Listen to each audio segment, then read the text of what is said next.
الحمد لله وحده والصلاة والسلام على من لا نبي بعده أما بعد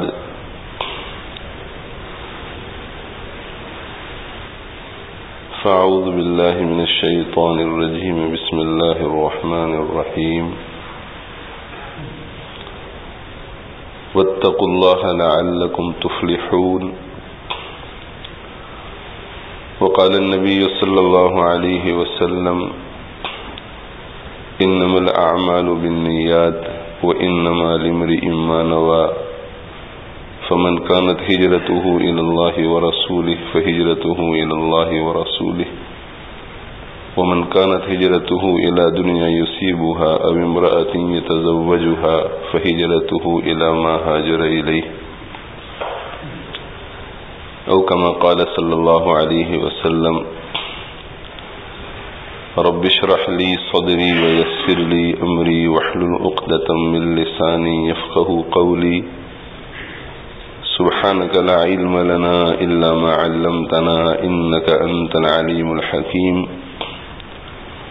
اللهم انفعنا بما علمتنا وعلمنا ما ينفعنا إن الله وملائكته يصلون على النبي يا أيها الذين آمنوا صلوا عليه وسلموا تسليما اللهم صل وسلم وبارك على سيدنا ومولانا محمد وعلى آله وأصحابه وأتباعه وأزواجه وذرياته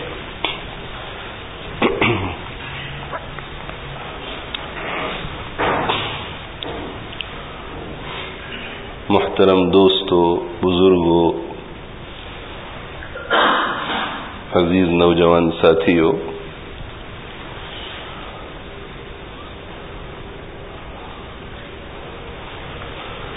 ہماری لیسٹر کی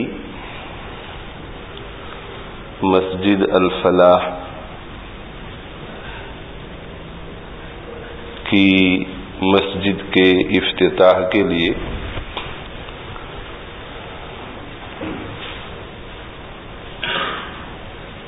حرم شریف کے اس وقت کے بڑے امام صاحب شیخ محمد السبیل حفظہ اللہ تشریف لائے تھے، اور مجھے بھی اس وقت ایئرپورٹ ہی سے ان کے ساتھ ساتھ رہنے کی سعادت نصیب ہوئی تھی۔ تو مجھے یاد ہے کہ جب مسجد الفلاح میں جمعہ کی نماز سے پہلے داخل ہونے کے لیے شیخ سبیل صاحب اپنی گاڑی سے اترے تو یہاں کے اخبار کا ایک رپورٹر پہنچ گیا،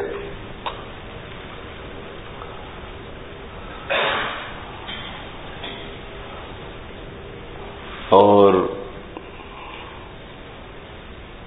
اس نے سوال یہ کیا کہ آپ اس وقت اپنے اندر کون سی کیفیت کو محسوس کر رہے ہیں؟ اب سعودی عرب کے رہنے والے انگلینڈ کے مسلمانوں کی دعوت پر تشریف لائے، ایک مسجد کا افتتاح ہو رہا ہے، تو اس وقت آپ کی کیفیت کیا ہے؟ آپ کیسا فیل کر رہے ہیں یہاں؟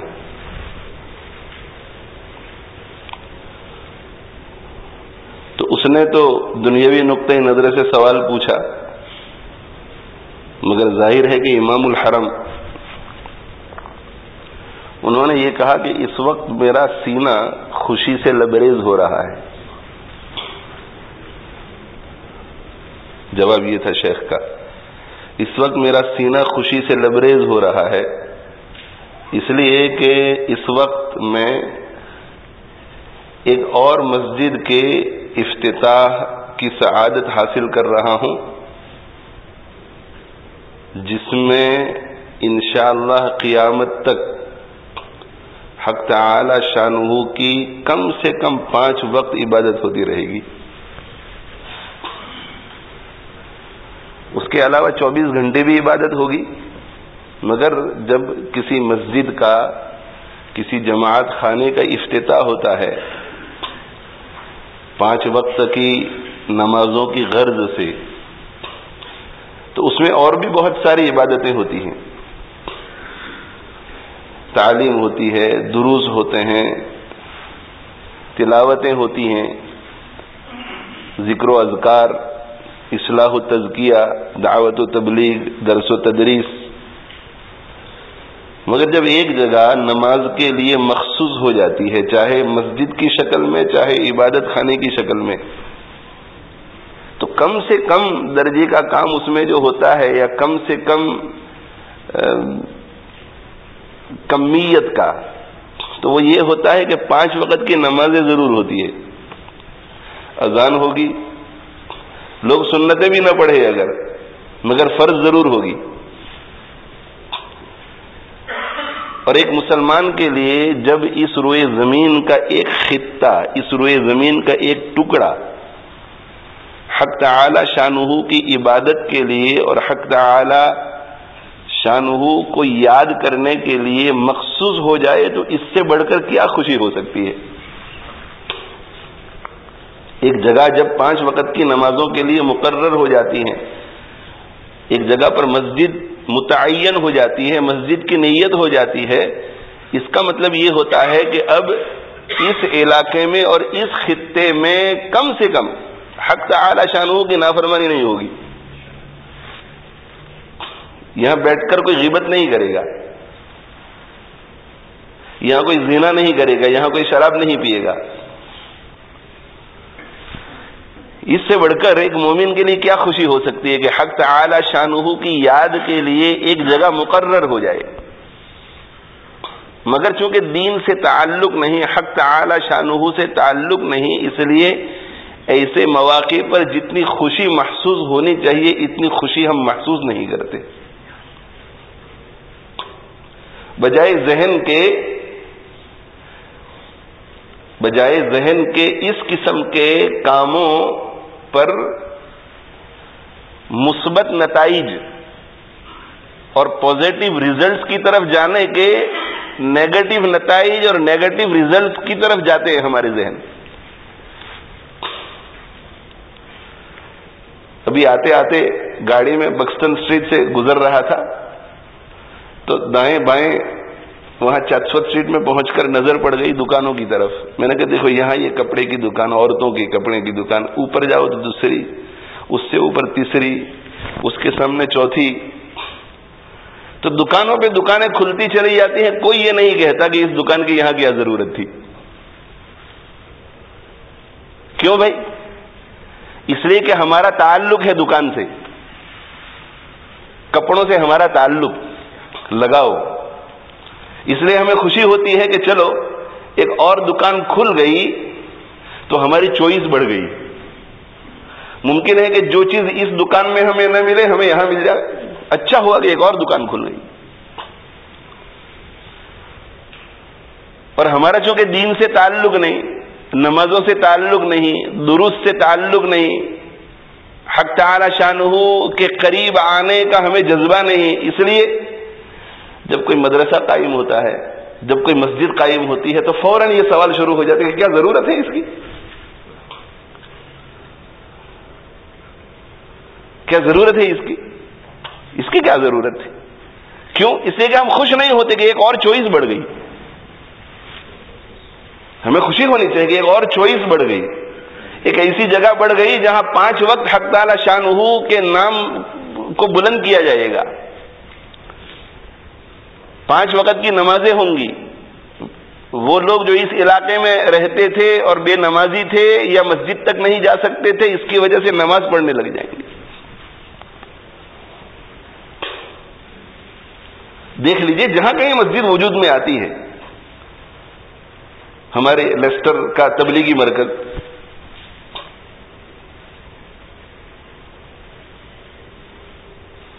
اگر عقل سے سوچے تو اس کی ضرورت نہیں تھی، اس لیے کہ مسجد الفلاح وہاں قریب میں، مسجد النور وہاں قریب میں، مگر مرکز کی عمارت میں جب یہ طے کر لیا گیا کہ یہاں اب نماز ہوگی، تو آج جا کر کے دیکھیں کہ اس علاقے میں رہنے والے کتنے بے نمازی ہو گئے۔ جس علاقے میں مسجد یا مدرسہ وجود میں آئے وہاں اللہ کا نام ہوگا، ذکر ہوگا، تسبیح ہوگی، تلاوت ہوگی، نمازیں ہوں گی،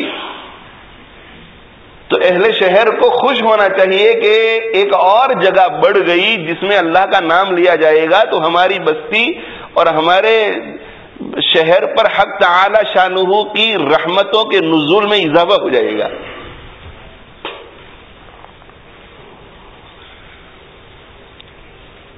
تو میں آپ سے میرے دوستو عرض کر رہا ہوں کہ ہمارے لیے واقعی ایسے مواقع خوشی کے ہونے چاہیے، کسی جگہ مدرسہ کھلے، کسی جگہ مسجد کھلے، مکتب شروع ہو جائے، دارالعلوم شروع ہو جائے، خوشی ہونی چاہیے، اس لیے کہ حق تعالی شانہ کس ادارے کو وجود میں لا کر کتنے اپنے ایسے بندوں کو جو کسی دوسری جگہ مائل نہیں ہو رہے تھے، مائل کر کے ان کو اپنے قریب لاتے ہیں۔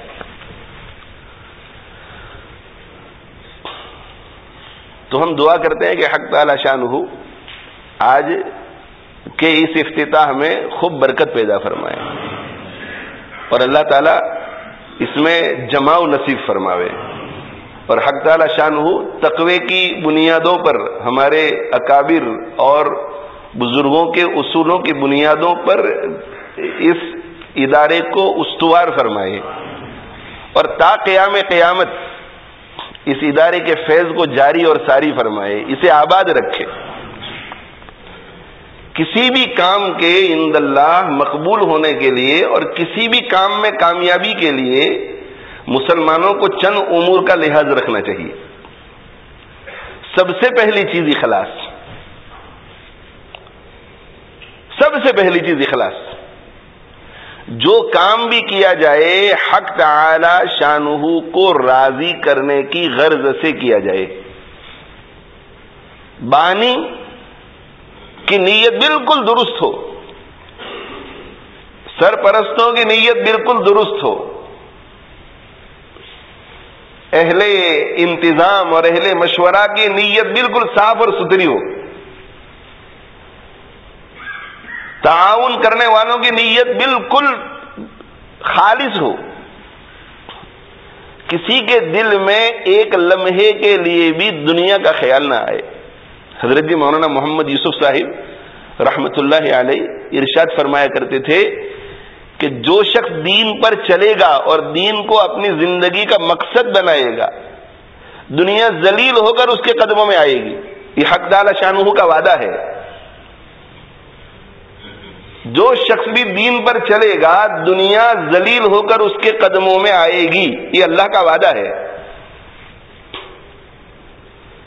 مگر حضرت جی رحمت اللہ علیہ فرماتے تھے کہ دین کی خدمت کرنے والوں کے دل میں یہ خیال بھی نہیں آنا چاہیے کہ میں اگر دین پر چلوں گا، دین کی خدمت کروں گا تو دنیا ذلیل ہو کر میرے قدموں میں آئے گی، اس لیے کہ حضرت فرماتے ہیں کہ یہ اخلاص کے منافی ہے۔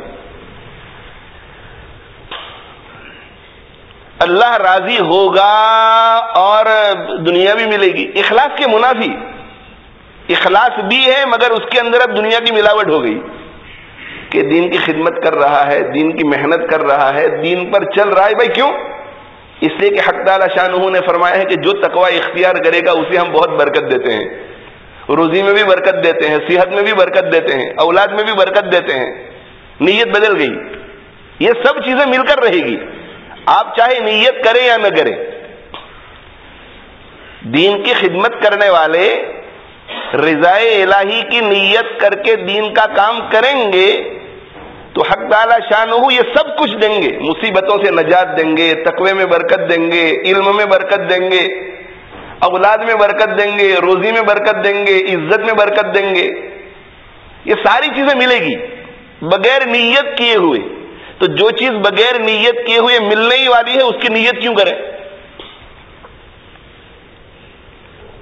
تو اللہ کی رضا کی اگر نیت ہے تو یہ ساری چیزیں بغیر نیت کے ملے گی۔ اور اگر کسی نے مال میں برکت کی نیت کر لی، روزی میں برکت کی نیت کر لی، مقدمے سے بچنے کی نیت کر لی کہ میں اگر اللہ اللہ کروں گا تو مقدمے سے بچ جاؤں گا، تو بغیر نیت کے اللہ کی رضا نہیں ملتی۔ دوسری نیتیں کی تو اللہ کی رضا نہیں ملے گی، اللہ کی رضا کی نیت کی باقی ساری چیزیں مل جائے گی۔ اخلاص میرے بھائیو بہت بڑی چیز، اخلاص کی برکت سے ہمارا عمل عند اللہ مقبول ہو جاتا ہے، اور اخلاص کی برکت سے حق تعالی شانہ کے یہاں سے نصرت کے دروازے کھلتے ہیں۔ شر سے اللہ تعالی حفاظت فرماتے ہیں، فتنوں سے اللہ تعالی حفاظت فرماتے ہیں، کام میں بھی برکت عطا فرماتے ہیں، اور جو ضروریات ہیں اس کی غیب سے کفالت فرماتے ہیں۔ سب سے پہلے حق تعالی شانہ نیت کو دیکھتے ہیں۔ ایک شخص 2 رکعت نماز پڑھتا ہے تو سب سے پہلے اللہ اخلاص کو دیکھتے ہیں، تسبیح پڑھتا ہے، اللہ اللہ کرتا ہے، سبحان اللہ کرتا ہے، اللہ تعالیٰ دیکھتے ہیں کہ نیت کیا ہے۔ 1 ملین پاؤنڈ خرچ کرنے والے کی بھی نیت کو دیکھتے ہیں، اور 1 پینی خرچ کرنے والے کی بھی نیت کو دیکھتے ہیں۔ یہ نہیں کہ یہ چھوٹا عمل کر رہا ہے تو رہنے دو، نیت کو دیکھتے ہیں کہ نیت کیا ہے، نیت مجھے راضی کرنے کی ہے، نیت آخرت بنانے کی ہے۔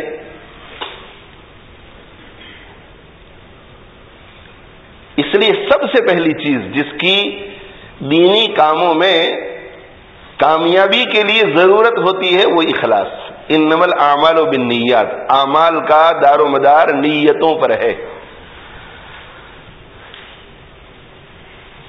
اعمال کا دار و مدار نیتوں پر۔ اگر نیت اچھی اللہ کے یہاں قبول، اور جب اللہ کے یہاں قبول تو دنیا میں بھی قبول، اور اگر نیت اچھی نہیں تو اللہ کے یہاں مردود، اور جب اللہ کے یہاں مردود تو دنیا میں بھی مردود۔ چاہے وقتی شہرت مل جاوے، وقتی کامیابی ہو جاوے، وقتی مقبولیت نصیب ہو جاوے، مگر 5 سال کے بعد، 10 سال کے بعد، 15 سال کے بعد، 20 سال کے بعد پستی آئے گی، زوال آئے گا۔ آدمی خود بھی فتنے کا شکار ہوگا اور ادارہ بھی فتنے کا شکار ہوگا۔ اس لیے سب سے پہلی چیز کسی بھی ادارے کی ترقی کے لیے یا کسی بھی انفرادی کام میں ترقی کے لیے اخلاص ہے۔ سب سے پہلی چیز اخلاص۔ جتنا اخلاص بڑھتا چلا جائے گا، اخلاص کی کوالٹی جتنی بڑھتی چلی جائے گی، کام میں اتنی ہی ترقی ہوتی چلی جائے گی، کام میں اتنی ہی برکت ہوتی چلی جائے گی۔ اسی لیے ہمارے اکابر، ہمارے بزرگان دین نے دل کی محنت، دل کی اصلاح پر بہت زیادہ محنت کی، تزکیہ پر بہت زیادہ محنت کی کہ یہ دل صاف ہو جائے، یہ دل کی اصلاح ہو جائے۔ اس لیے کہ اصلاح کے بغیر، تزکیہ کے بغیر اخلاص نہیں آتا، اور جب اخلاص نہیں آئے گا تو ساری محنتیں اللہ کے یہاں بیکار۔ حضرت شیخ الحدیث مولانا محمد زکریا صاحب نور اللہ مرقدہ نے ایک عجیب قصہ لکھا ہے کہ ایک شخص کو معلوم ہوا کہ قریب میں کسی جگہ پر کچھ لوگ درختوں کی عبادت کرتے ہیں۔ بہت غیرت آئی، بہت غصہ آیا، بہت غیرت آئی، بہت غصہ آیا، اور اس نے کلہاڑا لیا اور کلہاڑا لے کر وہ درختوں کو کاٹنے کے لیے چلا گیا۔ راستے میں شیطان ملا، اور شیطان نے کہا کہ بھئی اس ارادے کو تم ترک کر دو، چھوڑ دو، اس ارادے کو رہنے دو، وہ جانے ان کا کام جانے، تم اپنا کام کرو۔ تم اللہ اللہ کر رہے ہیں، تم موحد ہیں، توحید کے قائل ہیں، اور وہ لوگ شرک میں مبتلا ہے، رہنے دیجئے ان کو۔ انہوں نے کہا کہ نہیں، میں تو درختوں کو کاٹ کے رہوں گا۔ شیطان نے کہا کہ میں نہیں جانے دوں گا، یہاں سے آگے نہیں بڑھنے دوں۔ کشتی ہوئی ان کی، اور کشتی میں ان صاحب نے شیطان کو پچھاڑا، 1 مرتبہ، 2 مرتبہ، 3 مرتبہ۔ شیطان نے دیکھا کہ یہ قابو سے باہر ہے تو اس نے اب دوسرا حربہ اختیار کیا۔ اس نے کہا کہ دیکھو، ان درختوں کو تم کاٹو گے، کیا ملے گا؟ کچھ نہیں ملے گا، اس کی بجائے تم گھر چلے جاؤ، غریب آدمی ہو، میں تم سے وعدہ کرتا ہوں کہ اگر تم واپس چلے گئے ان درختوں کو کاٹے بغیر تو روزانہ جب اٹھو گے تو صبح تمہارے تکیے کے نیچے سے کچھ درہم نکلیں گے. کہا اچھا ہاں تم جا کر کے دیکھو تو صحیح. یہ چلا گیا. پہلے دن اٹھا تو درہم نکلے, روپیے نکلے, بہت خوش ہوا. دوسرے دن اٹھا پھر درہم اور دینار نکلے. تیسرے دن اٹھا پھر روپیے, پیسے, پاؤنڈ, ڈالر نکلے. 3 دن, 4 دن, 5 دن. یہ شیطان میرے بھائیو بڑا مکار ہوتا ہے. اس کے مکر کو سمجھنے کے لیے اللہ والوں کی ضرورت ہوتی ہے. اسی لیے اللہ والوں کی سرپرستی میں چلا جائے تاکہ اس کے مکر میں نہ آ جائے. اب کس طریقے سے اخلاص کو باطل کر دیا اس کو دیکھیے, کس جذبے کے ساتھ وہ نکلا ہوا تھا. 1 دن, 2 دن, 3 دن, 4 دن, 5 دن وہ درہم, دینار, پاؤنڈ نکلتے رہے تکیے کے نیچے سے. صبح کو بہت خوش رہا.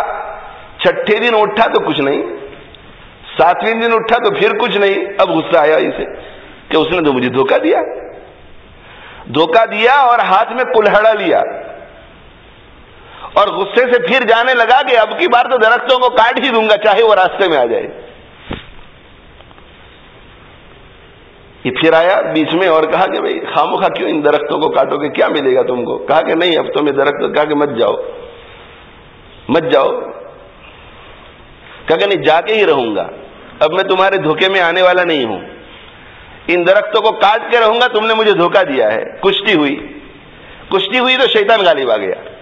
پھر کشتی ہوئی, شیطان غالب آ گیا. پھر کشتی ہوئی, شیطان غالب آ گیا 3ری مرتبہ. تو اس نے کہا کہ بھئی پرسوں ترسوں 5 دن پہلے تو لڑائی ہوئی تھی, اس وقت میں غالب آ گیا تھا. کہا کہ اب تو قیامت تک بھی مجھ سے لڑتا رہے گا, میں ہی غالب رہوں گا. کیوں؟ اس لیے کہ اس دن تو درختوں کو کاٹنے کے لیے جا رہا تھا اللہ کے لیے, اب تو درختوں کو کاٹنے کے لیے جا رہا ہے درہم اور دینار کے لیے. تجھے غصہ آ گیا کہ میرے درہم کا کیا, میرے دینار کا کیا, اس شخص نے مجھے دھوکہ دیا. اس دھوکے کا انتقام اور بدلہ لینے کے لیے اب تو درختوں کو کاٹنے کے لیے جا رہا ہے. اس لیے قیامت تک بھی تو کشتی لڑتا رہے گا مجھ سے, غالب میں ہی آ جاؤں گا تیرے اوپر. اس وقت جو روحانی قوت اور طاقت تھی اب وہ نہیں رہی. اخلاص میں میرے بھائیوں بہت طاقت ہے, بہت طاقت. اخلاص میں اس قدر طاقت ہے کہ بڑے بڑے مخالفین زیر ہو جاتے ہیں. حق تعالی شانہ ان کے قلوب پر رعب ڈال دیتے ہیں, مرعوب کر دیتے ہیں. ان کی سازشیں فیل ہو جاتی ہیں, ان کے درمیان پھوٹ ڈال دیتے ہیں. انہیں ہمت نہیں ہوتی کوئی کام کرنے کی, اور اگر کرتے ہیں تو وقتی شور ہوتا ہے, بعد میں حق تعالی شانہ اپنی قدرت کاملہ سے دبا دیتے ہیں. کیوں؟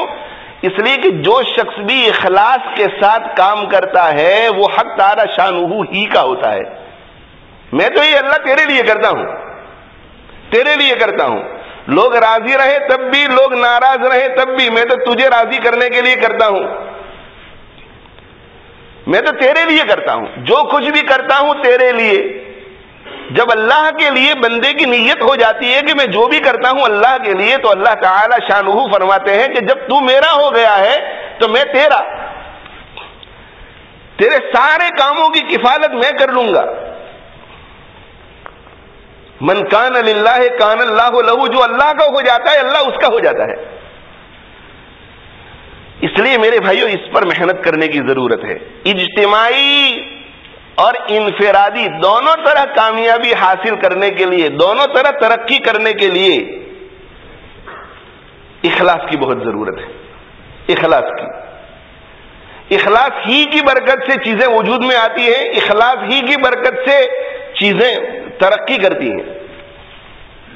حق تعالی شانہ یہاں پر بھی مزید اخلاص نصیب فرمائے, اخلاص میں اور ترقی عطا فرمائے, اور سبھی کام کرنے والوں کو, یہاں آنے والوں میں سے ہر ایک کو اخلاص کے لیے محنت کرنے کی فکر نصیب فرمائے.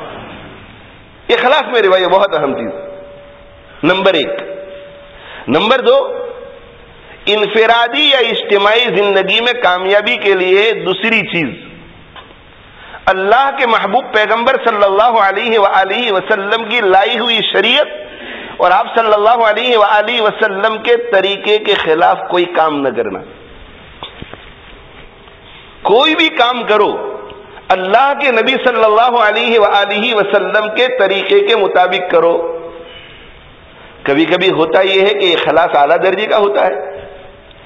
دنیا میں بہت لوگ ایسے ہیں جو اچھے اچھے کام کرتے ہیں. بہت سے مسلمان بلکہ بہت سے غیر مسلم بھی بہت اخلاص کے ساتھ کام کرتے ہیں.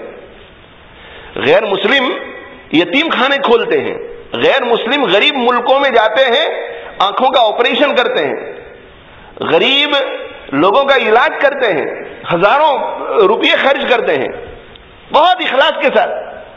ان کا کوئی مقصد نہیں ہوتا.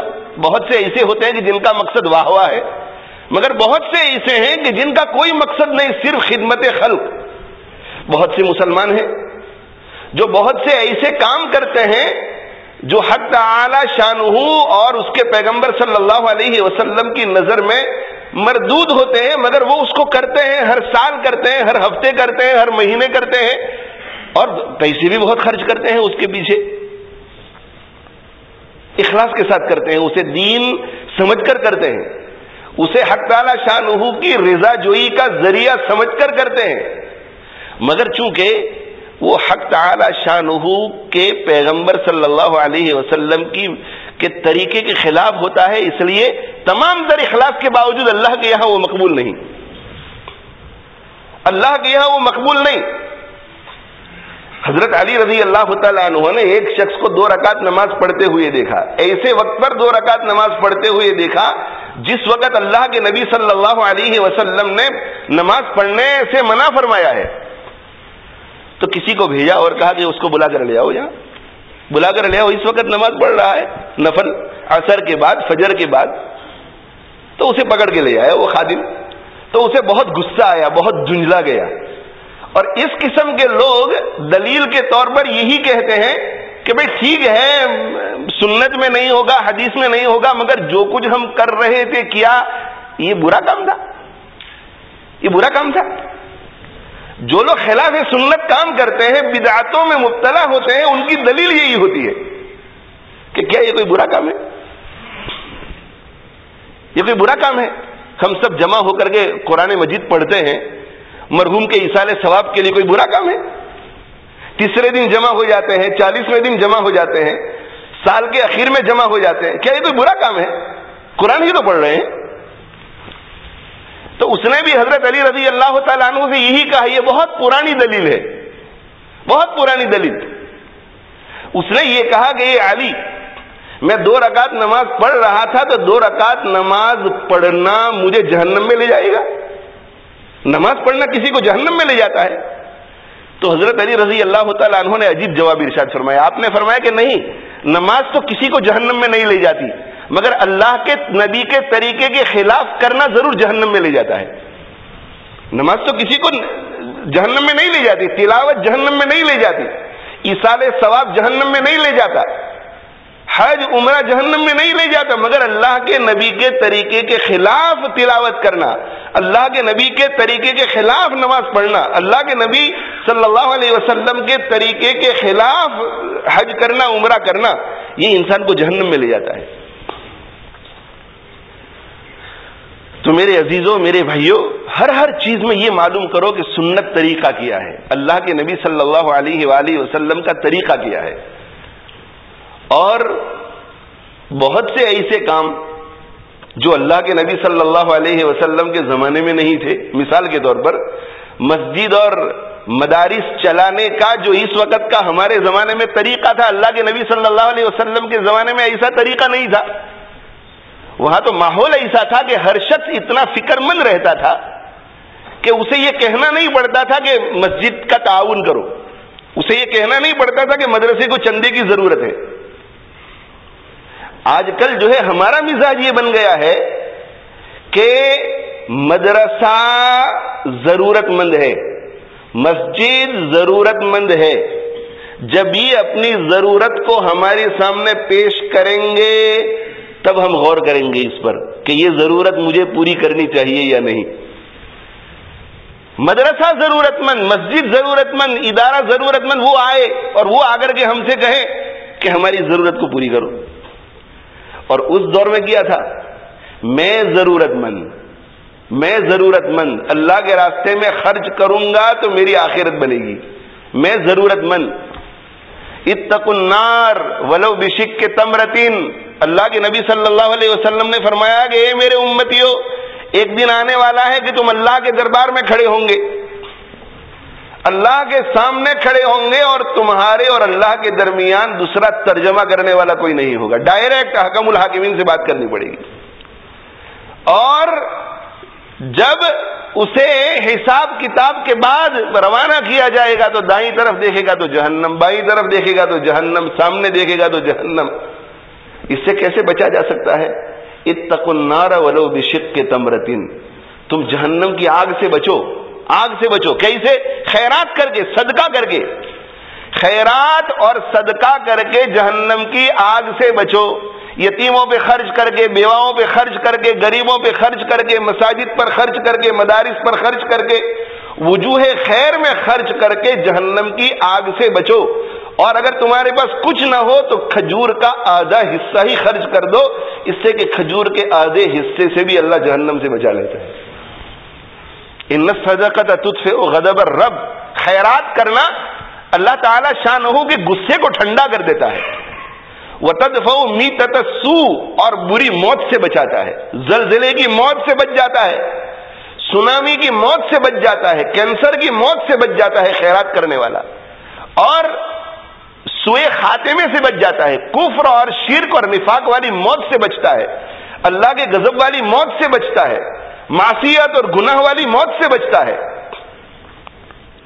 تو ہمارا حل کیا ہو گیا ہے؟ انتظار کرتے ہیں کہ بھئی ضرورت ان کو ہے، جب یہ اعلان کریں گے، جب یہ ہم سے کہیں گے، جب یہ ہمارے پاس آئیں گے، ہمارے گھر پر آئیں گے، ہماری فیکٹری میں آئیں گے، تب جا کر کے ان کو دیں گے۔ اور اس زمانے میں کیا تھا؟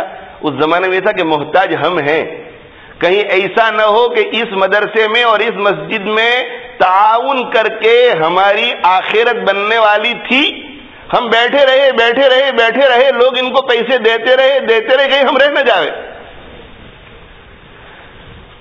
وہ اپنی فکر کرتے تھے۔ اور میں آپ حضرات کی خدمت میں بھی عرض کرتا ہوں میرے بھائیوں کہ کسی بھی ادارے کو محتاج سمجھ کر مت دو کہ ہم ان کی مدد کر رہے ہیں۔ کسی بھی ادارے میں خرچ کرو تو اپنے آپ کو محتاج سمجھ کر دو کہ مجھے اس کی ضرورت ہے۔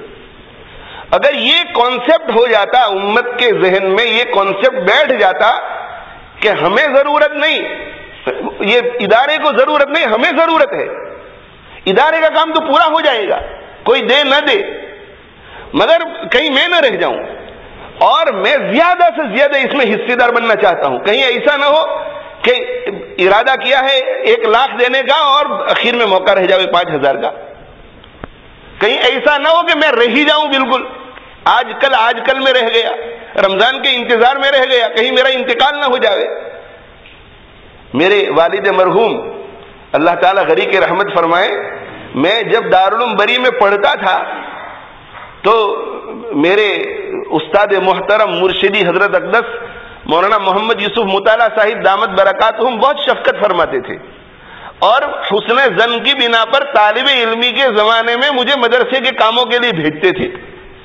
کسی مسجد میں چلے گئے، بیان کے لیے بھیج دیا، اپنے ساتھ بھی حضرت لے جاتے تھے شادیوں میں وغیرہ اور بیان کرواتے تھے۔ یہ حضرت کی توجہ تھی، شفقت تھی، دعائیں تھی، جس کا آج بہت نفع حاصل ہو رہا ہے۔ ماں باپ کی دعائیں، اپنے اساتذہ کی دعائیں، اپنے مشائخ کی دعائیں بہت کام آتی ہے، دنیا میں بھی کام آتی ہے، آخرت میں بھی کام آتی ہے۔ تو میرے والد مرحوم کو یہ پتا تھا کہ میں اپنے اساتذہ کے ساتھ ادھر ادھر جایا کرتا ہوں، اور عام طور پہ ادھر ادھر گھومنا پھرنا نہیں ہوتا، بغیر ضرورت کے دوسرے شہروں میں کیوں جاوے، مگر دین کی نسبت پر جانا ہوتا تھا۔ تو میرے والد صاحب رحمۃ اللہ علیہ نے مجھ سے یہ فرمایا تھا کہ بیٹا تم انگلینڈ کی مختلف مسجدوں میں، مختلف شہروں میں اپنے اساتذہ کے ساتھ جاتے ہو، مدرسے کے کام کے سلسلے میں جاتے ہو، حضرت تمہیں بھیجتے ہیں، تم جاتے ہو، تو ایک بات ذہن میں رکھو کہ جس ٹاؤن میں جاؤ، جس شہر میں جاؤ، جس مسجد میں جاؤ، اور وہاں کوئی دینی پروجیکٹ ہو رہا ہو تو تم تو طالب علم ہو، تو اپنی صلاحیت اور اپنی استعداد کے مطابق اس میں 5 پینی، 25 پینی، 50 پینی، 1 پاؤنڈ ضرور ڈال دینا، اس لیے کہ ممکن ہے کہ جس مسجد میں تم گئے ہو اس مسجد میں زندگی بھر دوبارہ جانے کا اتفاق نہ ہو، اور بعد میں اس مسجد میں شرکت تمہاری رہ جاوے، تو یہ 25-50 پینی تم ڈال دو گے تو قیامت تک تمہارا اس میں حصہ رہے گا۔ بہت حکیمانہ بات تھی، اور وہ اس طرح کی تربیت فرماتے تھے بچپن سے جس کی وجہ سے دین کے ساتھ ایک قسم کا ذوق اور شوق پیدا ہوا۔ تو عرض یہ کر رہا تھا میرے بھائیوں کہ ہمارے دلوں کے اندر اداروں کو مدد کرنے کا جذبہ پیدا ہونا چاہیے۔ ہمیں اس انتظار میں نہیں رہنا چاہیے کہ کوئی آئے گا تو خرچ کریں گے۔ میرا ایک جگہ پر جانا ہوا، وہاں کھانے سے فارغ ہوئے، وہاں کے متمول لوگ سب جمع تھے، اس لیے کہ جن کے یہاں دعوت تھی وہ وہاں کے صاحب ثروت تھے، تو متمول لوگ تھے، انہوں نے اپنے دوست احباب کو جمع کیا تھا، کھانے سے فارغ ہوئے تو وہ مجھے کہنے لگے کہ آپ ہمیں کچھ نصیحت کیجئے۔ تو میں نے کہا کہ نصیحت تو کیا کروں، میں خود نصیحت کا محتاج ہوں، مگر ایک سوال میں آپ حضرات سے پوچھنا چاہتا ہوں، ایک سوال پوچھنا چاہتا ہوں، اور یہ بات میں اس لیے کہہ پایا کہ ہمارا کسی بھی جگہ پر چندہ مانگنے کا معمول نہیں ہے۔ کسی بھی جگہ پر جاتے ہیں، دنیا کے کسی بھی خطے میں جاتے ہیں، اجتماعی طور پر تو ذکر کرتے ہی نہیں، مگر انفرادی طور پر بھی کسی سے ذکر نہیں کرتے۔ کسی بھی ملک میں انفرادی طور پر بھی ہمارے خاص لوگوں کو بھی اشارہ نہیں کرتے کہ بھئی ہمارا ایسا پروجیکٹ چل رہا ہے، بات ہی نہیں اس کی۔ تو اس وجہ سے میں اس پوزیشن میں تھا کہ میں کچھ بات کہوں، اس لیے کہ مجھے یہ احساس تھا کہ ان حضرات کو غلط فہمی نہیں ہوگی کہ یہ اپنے لیے کہہ رہا ہے۔ میں نے ان سے کہا، میں نے کہا ایک سوال پوچھنا چاہتا ہوں، اسی میں نصیحت بھی آ جائے گی۔ وہ سوال یہ ہے کہ آپ میں سے ہر شخص بیٹھ کر کے یہ سوچے پہلے کہ آپ حضرات نے گزشتہ 12 مہینے میں کتنے پیسے خرچ کیے اللہ کے راستے میں، زکوٰۃ کے علاوہ للہ کتنے پیسے خرچ کیے۔ یہ سوال صرف مالداروں کو نہیں ہے میرے بھائیو، ہر مسلمان کو ہے، اس سے کہ ہماری عادتیں بگڑ گئی ہیں۔ آپ نے گزشتہ 12 مہینے میں کتنے پیسے خرچ کیے؟ میں نے کہا جواب مت دو، صرف اپنے دل میں سوچو، فگر اپنے ذہن میں رکھو۔ انہوں نے کہا کہ ٹھیک ہے کر لیا۔ میں نے کہا دوسرا سوال، اس میں سے کتنے پیسے وہ ہیں جو تم خود خرچ کرنے کے لیے گئے، اور کتنی رقم وہ ہے کہ کسی کے تمہارے گھر آ کر تم سے مانگنے کی وجہ سے تم نے دی؟ اس پر اب غور کرو۔ آپ نے 20,000 خرچ کیے ہیں، 50,000 خرچ کیے ہیں، 10,000 خرچ کیے ہیں گزشتہ پورے 12 مہینے میں، اس میں سے کتنا % خود تم نے سوچا کہ مجھے اپنی آخرت کے لیے کچھ کرنا چاہیے اور کہیں خرچ کرنا چاہیے، کسی پروجیکٹ میں دینا چاہیے؟ جیسے ایک فارمر ہوتا ہے کہ وہ زمین کو تلاش کرتا ہے کہ کس زمین میں میری پیداوار زیادہ ہوگی، یہ پتھریلی زمین ہے، یہ اچھی زمین ہے۔ جب ایک تاجر کسی جگہ پر شیئر خریدتا ہے تو معلوم کرتا ہے کہ اس کا ریٹرن کیا ہے، کتنے % کا فائدہ ہوگا سال کے آخر میں، اس کمپنی میں کیا ہے، اس کمپنی میں کیا ہے، اس کمپنی میں کیا ہے۔ میرے بھائیو، اللہ کے راستے میں خرچ کرنا یہ بھی آخرت کے شیئرز ہیں، آخرت کے شیئرز۔ دوسروں کے چہروں کو دیکھ کر اپنے تعلقات کی بنیاد پر اگر کوئی خرچ کرتا رہے گا شرما شرمی میں، آخرت میں کچھ نہیں ملے گا، یا ملے گا تو بہت کم ملے گا۔ سوچو کہ کس جگہ پر خرچ کرنے سے میری آخرت زیادہ بنے گی۔ میں نے کہا کہ یہ سوچو کہ یہ % جو ہے آپ نے جو خرچ کیا، اس میں سے کتنا % خود کی محنت سے، اور کتنا % اس وجہ سے خرچ کیا کہ لوگ تمہارے گھر آ گئے۔ اب آ گئے تو کہا چلو 100 دے دو ان کو، آ گئے تو کہا کہ 1000 دے دو ان کو، آ گئے تو کہا کہ 20 دے دو ان کو۔ ہمارے جو یہاں لیسٹر کے تجار دوست ہیں، کبھی کبھی ان سے بات چیت ہوتی ہے تو وہ یہ کہتے ہیں کہ مول صاحب اتنے چندے کے لیے لوگ آتے ہیں کہ ٹائم کس کے پاس ہے کہ یہ ساری انکوائری کرے، ساری انکوائری کرے۔ 100 پاؤنڈ کو 1000 بنانا ہو، اس کے لیے ساری انکوائری ہو سکتی ہے۔ یہ 100 پاؤنڈ میں خرچ کر رہا ہوں، اس کے 1000 بنانے ہیں، تو چائنا میں انویسٹ کروں یا جاپان میں انویسٹ کروں یا ہانگ کانگ میں انویسٹ کروں، اس کے لیے پروفیشنلز کی مدد لی جاتی ہے، کنسلٹنٹس کو مقرر کیا جاتا ہے، اس کے لیے ٹائم ہے آپ کے پاس۔ مگر اللہ کے راستے میں 100 پاؤنڈ دے کر مجھے جنت خریدنا چاہتا ہوں، اس کے لیے ٹائم نہیں آپ کے پاس۔ یہ میں بہت ہی کام کا مشورہ میرے بھائیوں دے رہا ہوں آپ کو، بہت کام، اسے مقصد بناؤ۔ یہ پیسے اتنی بڑی اللہ کی نعمت ہے، اتنی بڑی اللہ کی نعمت ہے، اگر اس پیسے سے کوئی آخرت کمانے کا فیصلہ کر لے۔ حضرت عثمان غنی رضی اللہ تعالیٰ عنہ نے خرچ کیا۔ غزوہ تبوک کے موقع پر مالدار تھے، دوسرے لوگ نہیں کر سکے جو وہ کر سکے، دوسرے صحابہ نہیں کر سکے، اس لیے کہ ان کے پاس اتنے پیسے نہیں تھے، مگر حضرت عثمان غنی رضی اللہ تعالیٰ عنہ کے پاس پیسے تھے، خرچ کیا، اتنا خرچ کیا کہ اللہ کے نبی صلی اللہ علیہ وسلم کھڑے ہو گئے اور انہوں نے ارشاد فرمایا کہ عثمان سے اللہ اتنا راضی ہو گیا ہے کہ اللہ نے مجھ سے اعلان کروایا ہے کہ ما ضر عثمان ما عمل بعد اليوم، آج کے بعد عثمان کوئی نیکی کرے یا نہ کرے میری رضامندی اور جنت اس کے لیے گارنٹیڈ ہے۔ اتنی بڑی چیز ہے یہ پیسہ، مگر اس کی قدر نہیں کرتے ہم، اسے دنیا کی بالکل معمولی چیزوں کے لیے ہم خرچ کرتے ہیں۔ تو میں نے ان سے کہا کہ سوچو اس پر، تھوڑی دیر میں نے ان کو غور کرنے کا موقع دیا۔ میں نے کہا اب آپ بتائیے، ایک ایک کو پوچھا میں نے، آپ بتائیے۔ تو کہا کہ میں نے جو کچھ گزشتہ 12 مہینے میں خرچ کیا اپنی طرف سے تو کچھ نہیں، لوگ آئے اور میں نے خرچ کیا، لوگ آئے اور خرچ کیا، سب نے، لوگ آئے اور خرچ کیا، تاجر لوگ تھے، پڑھے لکھے تھے، ذہین تھے، سمجھ گئے میں کیا کہنا چاہتا ہوں۔ میں نے کہا دوسرا سوال اب میں پوچھتا ہوں، یہ جتنے لوگ تمہارے پاس آئے، تم نے 20,000 خرچ کیے ہوں، یہ جتنے لوگ تمہارے پاس آئے اور تم سے چندہ مانگا، اگر یہ نہ آتے تو ان 20,000 کا کیا ہوتا؟ تو کہنے لگے پھر تو کچھ خرچ نہ ہوتا، ہمارا تو کوئی بجٹ نہیں ہے خرچ کرنے کا، اگر آ گئے بہت زیادہ تو 40,000 بھی خرچ ہو سکتے ہیں، اور کوئی نہ آیا تو 20,000 پر بھی اکتفا ہو سکتا ہے، اور اگر کوئی نہیں آئے تو 0 بھی ہو سکتا ہے۔ میں نے کہا اس کا مطلب یہ ہے کہ آپ خرچ نہیں کر رہے ہیں، آپ سے خرچ کروایا جا رہا ہے۔ یہ ان غریبوں کا اور ان مسکینوں کا اور ان حضرات کا آپ پر احسان ہے جو آپ کے گھروں میں آتے ہیں اور آپ سے چندہ لیتے ہیں، یہ اگر نہ آتے تو آپ بالکل خرچ نہ کرتے۔ جیسے زکوٰۃ کا آپ نے ایک ٹارگٹ بنایا ہے کہ 2.5% زکوٰۃ اللہ کے راستے میں خرچ ہوگی، 2.5%، اسی طرح للہ کے لیے بھی ٹارگٹ بناؤ کہ سال کے اخیر میں جتنا پیسہ ہمارے پاس رہ جائے گا، جس میں سے 2.5% زکوٰۃ دیں گے تو ہم 2.5% للہ دیں گے، 5% للہ دیں گے، 10% للہ دیں گے۔ حضرت تھانوی رحمۃ اللہ علیہ فرماتے تھے کہ ایک تو ہے سنت صدیقی، سنت صدیقی یہ ہے کہ 100% مال کو اللہ کے راستے میں للہ خرچ کر دو۔ تو حضرت فرماتے تھے کہ یہ تو ہم سے ہوگا نہیں۔ سنت فاروق کی یہ ہے کہ 50% مال اللہ کے راستے میں خرچ کر دو۔ حضرت فرماتے یہ بھی ہم سے نہیں ہوگا۔ حضرت نے فرمایا کہ پچھلی امتوں پر 25%، 25% زکوٰۃ فرض ہوتی تھی، ہم سے 10 گنا زیادہ، بعض روایات سے پتہ چلتا ہے۔ تو ان پر 25 گنا زکوٰۃ فرض ہوتی تھی، تو حضرت فرماتے کہ کم سے کم 25% للہ تو خرچ کریں سال کے اخیر میں، مگر حضرت فرماتے کہ یہ بھی ہم سے نہیں ہوگا۔ تو حضرت نے پھر یہ فرمایا کہ میرا مشورہ یہ ہے کہ کم سے کم 10%، 10% اللہ کے راستے میں للہ خرچ کرو۔ اب جب فیصلہ ہوگا کہ مجھے یہ 10% خرچ کرنا ہے اللہ کے راستے میں، تو پھر وہ کیا کرے گا؟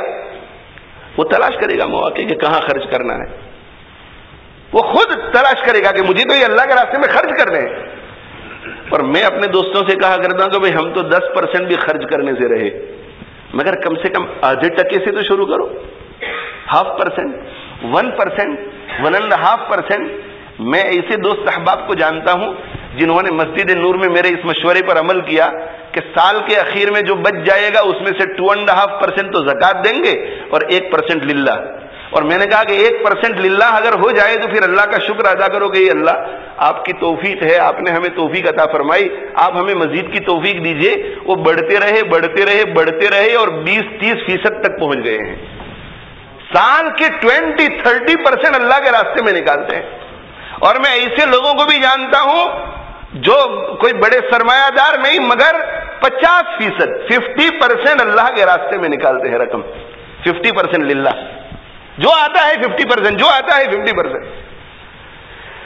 تو میں میرے بھائی عرض یہ کر رہا تھا کہ ایک کام تو ہے اخلاص اور دوسرا کام ہے نبوی منہج، اللہ کے نبی صلی اللہ علیہ وآلہ وسلم کے منہج پر۔ اور ہمارے زمانے میں جیسے میں نے پہلے عرض کیا کہ ہمارے زمانے میں کچھ چیزیں ایسی ہیں جو اللہ کے نبی صلی اللہ علیہ وسلم کے زمانے سے مختلف، انتظامی امور وغیرہ۔ ایک کو چیئرمین بنایا جاتا ہے، کسی کو سیکریٹری بنایا جاتا ہے، کسی کو ٹریجرر بنایا جاتا ہے۔ تو یہ جو چیزیں وہاں ہمیں نہیں ملتی، اس میں نبوی طریقے پر چلنے کا طریقہ کیا ہے؟ ہمارے بزرگوں کے طریقوں پر چلو، ہمارے بزرگوں کے منہج پر چلو۔ ہمارے بزرگوں کے منہج پر چلو. کیوں؟ اس لیے کہ مفتی اعظم پاکستان مفتی محمد رفیع عثمانی صاحب دامت برکاتہم کا یہ ارشاد ہے. آپ یہ فرماتے ہیں کہ بزرگوں کے منہج پر چلنا اور بزرگوں کے طریقے کے مطابق کام کرنا یہ عین سنت ہے. اس لیے کہ ہمارے بزرگان دین خلاف سنت کوئی کام کرتے ہی نہیں ہے. اور حضرت نے یہاں تک فرما دیا کہ جو شخص اور حضرت علماء کو فرما رہے تھے، علماء کو، کہ جو شخص اکابر اور بزرگان دین کے طریقے کے خلاف کام کرتا ہے وہ خلاف سنت ہے، بغیر سوچے خلاف سنت. اس لیے کہ ہمارے اکابر ہمارے بزرگان دین کو سنت کا اس قدر اہتمام تھا کہ وہ سنت کے خلاف کوئی کام نہیں کرتے تھے. تو بھئی ایک چیز جس کی ضرورت ہے وہ ہے اخلاص. دوسرا ہے سنت طریقے کے مطابق بزرگوں کے منہج کے مطابق کام کرنا ہے. اور آج کل چاروں طرف سے چمک دمک بہت زیادہ ہے، دل ادھر بھی کھینچا چلا جاتا ہے، دل ادھر بھی کھینچا چلا جاتا ہے کہ ہم بھی ایسا کریں، لوگ ایسا کرتے ہیں تو ہم بھی ایسا کریں، لوگ ایسا کرتے ہیں تو ہم بھی ایسا کریں. اور کبھی کبھی ایسا بھی دل میں خیال آتا ہے کہ یار لوگ اس طریقے کو اپنا کر کے بہت آگے چلے گئے، ہم ہی پیچھے رہ جائیں گے. نہیں، ایسا نظر آتا ہے. اللہ ایسے نقشے پیدا کرتے ہیں ہمیں آزمانے کے لیے. مگر آپ اگر بزرگوں کے طریقے پر جم کر رہیں گے تو آپ جتنے آگے چلے جائیں گے اتنا کوئی آگے نہیں جائے گا.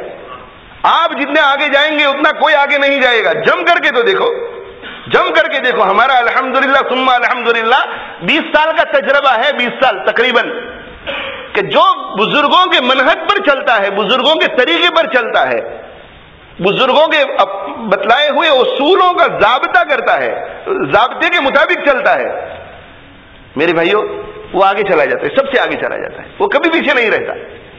تو دوسری بات ہے کہ سنت طریقے کے مطابق ہر کام کو کرنا ہے اور بزرگوں کے منہج پر. تیسری چیز جس کی بہت ضرورت ہے وہ ہے تقویٰ. ہر کام میں گناہوں سے بچنا، اس کا پورا خیال رکھا جائے کہ ہم سے کوئی کام نہ ہو، یہاں تک کہ شبہات سے بھی بچا جائے، اشتباہ سے بھی بچا جائے. حضرت مولانا حبیب الرحمان صاحب عثمانی رحمۃ اللہ علیہ دارالعلوم دیوبند کے محتمم رہے ہیں، بہت بڑے بزرگ تھے، حضرت گنگوہی نور اللہ مرکزہ کے خدام میں سے. تو حضرت کی ذمہ داریوں میں سے ایک ذمہ داری یہ تھی کہ مدرسے میں، مطبخ میں، کچن میں جو شیف آتا تھا، کوک آتا تھا پکانے کے لیے، تو پکا کر چلا جاتا تھا. اب اچھا پکا رہا ہے، کم درجے کا پکا رہا ہے، طلبہ خوش ہیں ناخوش ہیں، تو محتمم کے ذمے یہ لگایا گیا تھا شورا نے کہ آپ کو رینڈم چیک کرنے کا، کسی بھی وقت طلبہ کے پاس جا کر کے ان کے ساتھ بیٹھ جانے کا اور کھانا کھانے کا اور چکھنے کا، تاکہ پتا چلے کہ کوک نے برابر بنایا ہے یا نہیں. یہ حضرت کا کام تھا. اور مدرسے کی طرف سے محتمم کو جب یہ کام سونپا جائے تو وہ مدرسے کا کھانا اس لیے کھا رہا ہے کہ شورا کا حکم ہے، وہ تو گھر جا کر کھانے والا تھا، شورا کا حکم. اور اس زمانے میں تنخواہ بھی بہت کم ہوتی تھی. اب اس تنخواہ میں سے مدرسے میں کھانا کھا کر وہاں پیسے دینا یہ اس زمانے میں بہت مشکل. تو شورا میں پاس ہوتا تھا کہ مدرسے میں کبھی کبھی کھانا کھا لیا کریں گے دیکھنے کے لیے کہ طلبہ کو صحیح کھانا ملتا ہے یا نہیں، اور اس کی تنخواہ اس کی رقم ان کے ذمے نہیں، اس لیے کہ شورا کے حکم سے یہ مدرسے کی خدمت کر رہے ہیں، تو شورا کے حکم سے کھانا کھا رہے ہیں. مگر حضرت مولانا حبیب الرحمان عثمانی رحمۃ اللہ علیہ جب بھی مدرسے میں چکھنے کے لیے بیٹھتے تھے تو ایک وقت کے کھانے کی رقم ادا فرما دیتے تھے. حضرت شیخ الحدیث مولانا زکریا صاحب رحمۃ اللہ علیہ نے ایک واقعہ لکھا ہے کہ ایک استاد سے مظاہر علوم سہارنپور میں، بیوی بچے نہیں تھے، تنہا رہتے تھے مدرسے میں، بیوی بچے وطن میں تھے. ہمارے بزرگوں نے بہت مجاہدے کیے ہیں میرے بھائیوں پڑھانے کے خاطر. بیوی بچوں کے لیے انتظام نہیں تھا تو وہ وطن میں رہتے تھے، یہاں پڑھاتے تھے. اور ان کے اوقات ایسے تھے مدرسے میں پڑھانے کے، اوقات ان کے ایسے تھے مدرسے میں پڑھانے کے کہ وہ جب فارغ ہوتے تھے تو ہوٹل بند ہو جاتا تھا، ہوٹل سے کھانا آتا تھا ان کے لیے. اور اگر وہ ہوٹل بند ہونے سے پہلے کھانا منگوا لیتے ہیں تو ٹھنڈا ہو جاتا تھا. اور کلاس چھوڑ کر کے کھانے کے لیے نہیں بیٹھتے تھے. تو ایک طالب علم کو مقرر کر رکھا تھا جو اس وقت پڑھتا نہیں تھا، دوسری کلاسوں میں تھا، اور اس سے کہا تھا کہ بیٹا ہوٹل بند ہونے سے پہلے میرے لیے کھانا لے آنا اور کھانا لا کر کے ٹفن کو مدرسے کے کچن میں رکھ دینا. مدرسے کے کچن میں. جب یہ فارغ ہوتے تھے تو تنخواہ بہت کم ملتی تھی، اس لیے مدرسے کا کچن استعمال کر کے مہینے کے اخیر میں اس کی اجرت دے یہ مشکل تھا، تو وہ ٹھنڈا کھانا ہی کھا لیتے تھے جیسا ہوتا تھا. اب سردی کا موسم، گرمی کا موسم، اور کھانا کھا لیتے تھے جیسا گرم دوبارہ نہیں کرتے تھے مدرسے کے کوکر کے اوپر. اب مہینے کے اخیر میں وہ ایک رقم نکالتے تھے اپنی تنخواہ میں سے، مثلا 10 روپیہ تنخواہ ملی تو 1 روپیہ، اور مدرسے میں، دفتر میں، آفس میں 1 روپیہ جمع کراتے تھے، کسی طالب علم کو بیچتے تھے کہ 1 روپیہ جا کر کے وہاں ادا کرو، اور اس میں لکھتے تھے کہ مدرسے کے کچن کی گرمی میرے ٹفن کو پہنچی ہے، مدرسے کے کچن کی گرمی میرے ٹفن کو پہنچی ہے، اس کی یہ 1 روپیہ رقم میں ادا کر رہا ہوں ہر مہینے. یہ تقویٰ ہو میرے بھائیوں. اور تقوی کے ساتھ دوسری 2 چیزیں، وقت مجھے اجازت نہیں دیتا، تقوی کے ساتھ دوسری 2 چیزیں، ایک ہے اتفاق اور اتحاد، آپس میں یونٹی، آپس میں یونٹی. دیکھو کام کرنے والوں کو تو معلوم ہی ہے کہ ہمیں یونٹی کے ساتھ رہنا ہے. جو بھی شورا ہوتی ہے، جو بھی انتظام ہوتا ہے، سرپرست کے ساتھ جو تعلق ہوتا ہے، یونٹی جہاں رہے گی وہاں برکت آئے گی، اور یونٹی جہاں نہیں ہوگی، اتفاق جہاں نہیں ہوگا، وہاں سے برکت اٹھ جائے گی. منتظمین کو تو معلوم ہی ہے، اور اسی لیے طریقہ یہ اپنایا جاتا ہے کہ بھئی ایک امیر، باقی نیچے سب اس کے ماتحت مامور. اور آپ صلی اللہ علیہ وسلم نے امیر کے بارے میں بہت زیادہ تاکید فرمائی ہے کہ امیر کا فیصلہ آخری فیصلہ سمجھو. امیر کو یہ کہا گیا کہ سب کی باتیں سنو، اور باتیں سننے کے بعد بینک و بین اللہ، اللہ اور آپ کے درمیان نیت صاف رکھو کہ تمہارے دل میں اگر یہ آ رہا ہے کہ میرے ذہن میں جو آئیڈیا ہے اس سے بہتر اس نے پیش کی ہے تو ناک کٹ رہی ہے ایسا مت سوچو، اس کی رائے پر فیصلہ کرو، ورنہ آخرت میں تمہاری پکڑ ہوگی. اور مشورہ دینے والوں کو یہ کہا گیا کہ تمہاری عقل میں بات آئے نہ آئے، امیر کوئی فیصلہ کرے تو یہی سمجھو کہ بس یہ اللہ کی طرف سے اس کے دل میں بات ڈالی جا رہی ہے، اس لیے یہ فیصلہ صحیح ہی ہوگا. اور کبھی بھی زبان پر یہ الفاظ نہیں آنے چاہیے کہ میں نے تو پہلے سے کہہ دوں، میں نے پہلے سے کہا تھا کہ ایسا مت کرنا، دیکھو گڑبڑ ہوئی کہ نہیں. ایک مرتبہ امیر فیصلہ کر لے، اب یہ امیر کا فیصلہ نہیں ہے، یہ پوری شورا کا فیصلہ ہے، یہ پوری جماعت کا فیصلہ ہے. اور یہ سمجھنا چاہیے، ہماری یہ تبلیغ جماعت کے ساتھیوں کا ذہن ایسا بناتے ہیں ماشاءاللہ اس باب میں، مشورے کے باب میں ان کے یہاں مشورے کا جو معمول ہے، ان کا ذہن ایسا بناتے ہیں کہ اگر امیر نے جو فیصلہ کیا ہے اس میں کوئی گڑبڑ نظر آئے تو سوچنا یہ چاہیے کہ یہ تو اچھا ہوا کہ اتنی ہی گڑبڑ ہوئی، اگر میرے مشورے پر عمل کرتے تو شاید اس سے بھی زیادہ گڑبڑ ہوتی. اس کے بجائے ہمارے ذہن میں کیا آتا ہے کہ دیکھا میرے مشورے پہ عمل نہیں کیا تو ایسا ہوا. نہیں، اتفاق، اتفاق اور اتحاد ہی کے لیے امیر ہوتا ہے، اس کے نیچے مامور. اور اتفاق اور اتحاد میں مصلی بھی آ جاتے ہیں، اس لیے کہ جہاں 5 وقت کی نمازیں شروع ہو جاتی ہے وہاں فتنے، شر پسندی شر اور فتنے کو پسند کرنے والے لوگ کسی بھی ادارے میں سکون سے کام چل رہا ہو وہ برداشت نہیں کرتے. ہر مسجد میں 2-4-5 2-4-5 2-4-5 ایسے ہوتے ہی ہیں جو چھیمی گوئیاں چوں. ارے بھائی فلاں یہ کر رہا ہے اور فلاں یہ کر رہا ہے اور فلاں یہ کر رہا ہے، تو کیا کر رہا ہے اپنی آخرت کے لیے؟ تجھے قیامت کے دن ان کے بارے میں سوال پوچھا جائے گا. ہماری جب کوئی ذمہ داری نہیں، ہم ذمہ دار نہیں، ہماری کوئی اہمیت نہیں، یہاں بات کر رہے ہیں وہاں بات کر رہے ہیں، یہاں انتشار وہاں انتشار، یہاں کی بات وہاں، وہاں کی بات یہاں. اس سے کیا ہوتا ہے؟ ایک مزہ بگڑتا ہے، اس سے قوم میں تفریقہ پڑتا ہے، قوم میں انتشار پیدا ہوتا ہے، اور اس انتشار کی وجہ سے کتنے لوگوں کی آخرت برباد ہو جاتی ہے. اس کے ذمہ دار قیامت کے دن ہم ہوں گے. بہت آہستہ سے آگ سلگا کر کے چلے جاتے ہیں ایسے لوگ، کسی کو پتہ بھی نہیں چلنے دیتے، اس کے کان بھر دیے اس کے کان بھر دیے. اور خاص طور پر جو جذباتی قسم کے لوگ ہوتے ہیں ان کو چابی چڑھا کے چلے جاتے ہیں. تو آپ ایسا مت سمجھو کہ چونکہ دنیا میں کسی کو پتہ نہیں چل رہا ہے آخرت میں پکڑ نہیں ہوگی، آخرت میں پکڑ ہوگی. تو مصلیوں کو بھی ادارے کے ساتھ، مسجد کے ساتھ، مدرسے کے ساتھ تعاون کرنا چاہیے، پیار محبت سے تعاون کرنا چاہیے. اگر کوئی چیز نظر آ بھی رہی ہے کہ غلط ہے اور قابل اصلاح ہے تو اگر آپ کی نیت صحیح ہوتی کہ اصلاح کروانا چاہتے ہیں تو زید، عمر اور بکر کو کہہ کر اصلاح کیسے ہوگی؟ ڈائریکٹ آئیے، آپ ڈائریکٹ جو ادارہ چلاتا ہے اس کے ساتھ میٹنگ کیجیے، اور وہ اگر کہے کہ یہ ذمہ دار ہیں ان سے بات کیجئے تو ان سے میٹنگ کیجئے، بات کیجئے کہ یہاں یہ کمی ہے اور ہم ادارے کی اصلاح کی فکر میں آئے ہوئے ہیں، تاکہ وہ اس کے اوپر عمل کرے۔ زید عمر بکر کو کہنے سے کوئی ادارے میں فرق نہیں آئے گا جب تک ذمہ داروں کو آپ نے بات بتلائے، اور اگر اس میں آپ کی کوئی غلط فہمی ہوگی تو اس غلط فہمی کو دور کیا جائے گا۔ اس لیے کسی بھی ادارے کو کامیاب بنانے کے لیے اتفاق بہت ضروری، اور اتفاق صرف منتظمین کا نہیں، پوری قوم کا اتفاق، پوری قوم کا اتفاق۔ اور غلطی کس سے نہیں ہوتی ہے؟ بڑے بڑے لوگوں سے غلطی ہوتی ہے، بڑے بڑے لوگ ٹھوکر کھا جاتے ہیں۔ اگر ہم غلطی نہ کرتے، انسان غلطی نہ کرے تو انسان میں اور اللہ میں فرق کیا ہوگا؟ پھر نبی میں اور امتی میں فرق کیا ہوگا؟ جب انسان اگر غلطی نہ کرے، امتی غلطی نہ کرے، غلطی سب سے ہو جاتی ہے، مگر جو لوگ بڑے ہیں ان میں اور ہم میں فرق یہ ہے کہ وہ زندگی میں ایک آدھ مرتبہ غلطی کرتے ہیں، ہم روزانہ غلطی کرتے ہیں۔ تو اتفاق۔ اور آخری بات، رجوع اللہ، رجوع اللہ۔ جو قائد ہیں، جو امیر ہیں، جو بڑے ہیں، وہ چونکہ بڑے ہیں اس لیے ان کو رجوع اللہ بھی اپنے سب ساتھیوں سے زیادہ کرنا چاہیے، سب ساتھیوں سے زیادہ۔ دنیا کی ہر چیز پر قبضہ اللہ کا ہے، پیسے کی ضرورت ہے، طلبہ کی ضرورت ہے، اچھے اساتذہ کی ضرورت ہے، افراد کی ضرورت ہے، جس چیز کی بھی ضرورت ہے مارکیٹ میں اور دنیا میں لوگوں کے چہروں پر نظر دوڑانے سے پہلے مصلے پہ جھک کر پیشانی ڈال کر اللہ سے مانگو، اللہ سے رو کر مانگو کہ اللہ میری یہ ضرورت ہے، آپ اسے پوری کیجیے۔ رجوع اللہ، اللہ سے مانگو، اے اللہ پیسے۔